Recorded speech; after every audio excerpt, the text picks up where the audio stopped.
Comment réussir sa transition du compte démo vers le compte réel? Une réponse pour les débutants, surtout les personnes qui ont déjà acquis certaines compétences en compte démo et vous souhaitez passer vers un compte réel. Comment réussir votre transition? Et c'est une transition qui va être douloureuse. Effectivement, la transition est toujours douloureuse, mais c'est une transition qui en vaut la peine parce que c'est en compte réel que vous allez démarrer le trading. Dans cette vidéo, je vais partager avec vous comment vous pouvez réussir cette transition-là pour qu'elle soit moins douloureuse. C'est-à-dire pour que ça vous soit, pour que la tâche vous soit facile. Ok? Alors, si vous n'êtes pas encore abonné à cette chaîne, n'hésitez pas à le faire parce que sur cette chaîne, nous partageons tout ce qui concerne les astuces de business, d'entrepreneuriat, d'investissement et de trading de façon particulière. Et pour ceux qui ne me connaissent pas, mon nom c'est Dieudonné. Je suis médecin, je suis coach sportif, je suis auteur, je suis entrepreneur et je suis trader indépendant depuis 2019.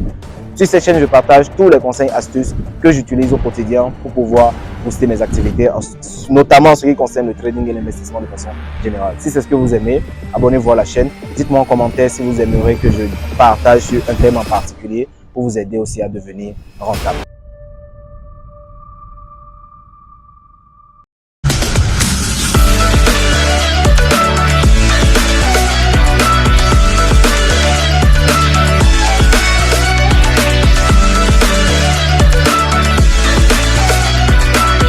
Alors, comment faciliter sa transition de démo en réel? C'est très simple. Le compte démo, c'est un compte d'apprentissage. C'est le camp d'entraînement, ok, pour les militaires. Mais vous savez très bien que s'entraîner au camp et aller sur le champ de bataille, c'est deux mondes différents. Parce qu'au camp, oui, je peux me permettre de tirer comme je veux, je fais le super-héros.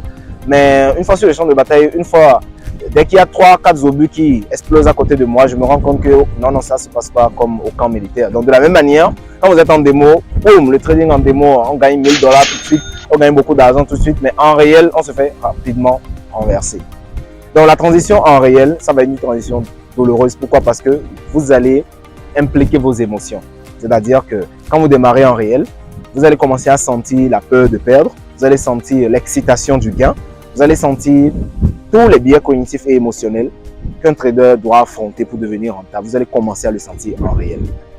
Parce qu'il y a certaines choses que vous ne pouvez pas apprendre en démo. Le compte démo, ça ne vous enseignera jamais à gérer vos émotions, ni à gérer votre capital. C'est le compte réel qui va vous enseigner ça.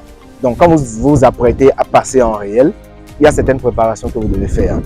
Alors, la première des choses que je recommande, c'est d'utiliser les deux comptes. C'est-à-dire, quand vous voulez passer en réel, vous ne laissez pas complètement de côté le compte démo pour passer directement en réel. Vous devez utiliser les deux comptes. C'est-à-dire, vous utilisez et votre compte démo et votre compte réel.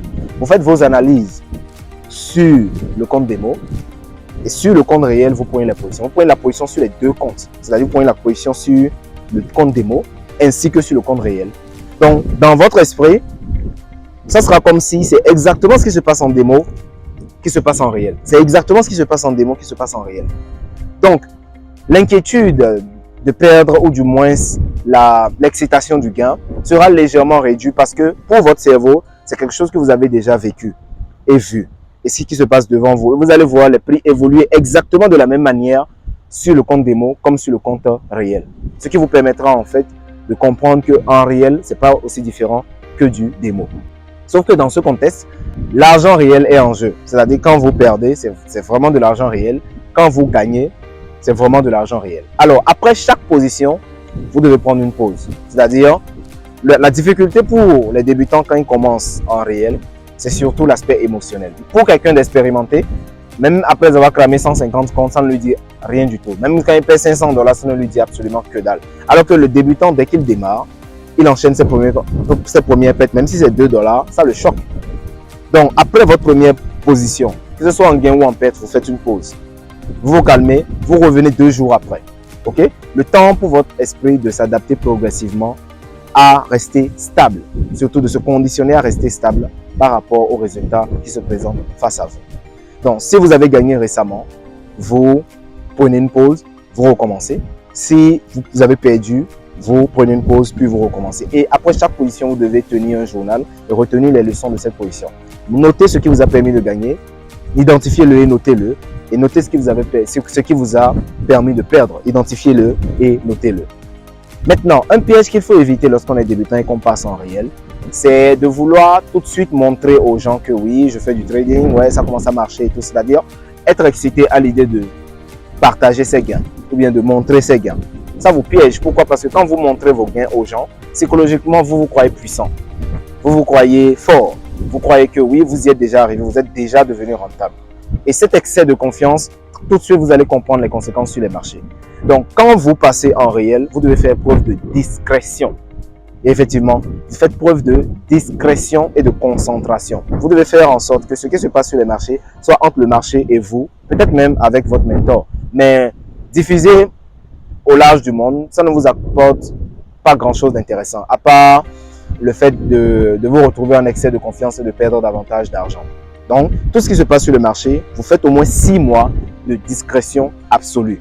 Et ça vous permettra de rester concentré sur le processus au lieu d'être concentré sur l'argent, de retenir des leçons de vos gains, de vos pertes et de dupliquer ça, de dupliquer ce qui marche davantage et de laisser tomber ce qui ne marche pas.